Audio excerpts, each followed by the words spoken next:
ముద్రగడ పద్మనాభం మరణం ఆంధ్ర రాష్ట్రానికే తీరని లోటని వైవి సుబ్బారెడ్డి, వైసీపీ నేతలు అంబటి రాంబాబు, బొత్స సత్యనారాయణ అన్నారు.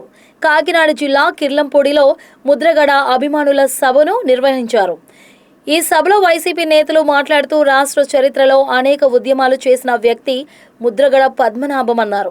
అనుకున్నది సాధించడం కోసం దేనికైనా తెగించేవారన్నారు. తనను నమ్ముకున్న వారికి అన్యాయం జరిగితే ఆమరణ నిరాహార దీక్షలు చేశారన్నారు.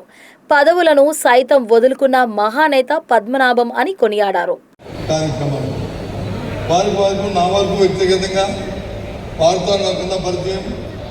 ఏదైతే కాపు కులాల పోరాట సమితి ఆ సంఘర్షణలో వారు తీసుకున్న నిర్ణయాల పట్ల ఆ సంఘర్షణలోనే వారితో నాకున్న ఎక్కువ పరిచయం.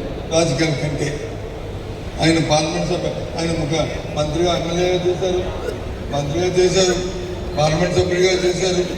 ఆయన ఎన్నో కార్యక్రమాలు చేశారు. కానీ ఆ సంబంధం అన్నిటికంటే వారితో ఉన్న సంబంధం కాపు కులానికి ఏదైతే ఆయన తీసుకున్న పోరాటం, ఆయన తీసుకున్న సమస్య, ఆయన తీసుకున్న ఇష్యూ ఉందో దాని గురించి మాత్రమే ఆయనతో మాకున్న సంబంధం, అనుబంధం.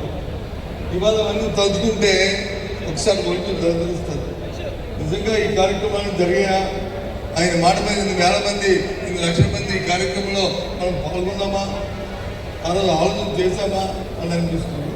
ఆయన ఒక శక్తి, ఆయన ఒక మానవ శక్తి అయినా కాబట్టి ఆటోమేటిక్గా ఆయన చూస్తేనే ఆ కార్యక్రమాలన్నీ జరిగాయి.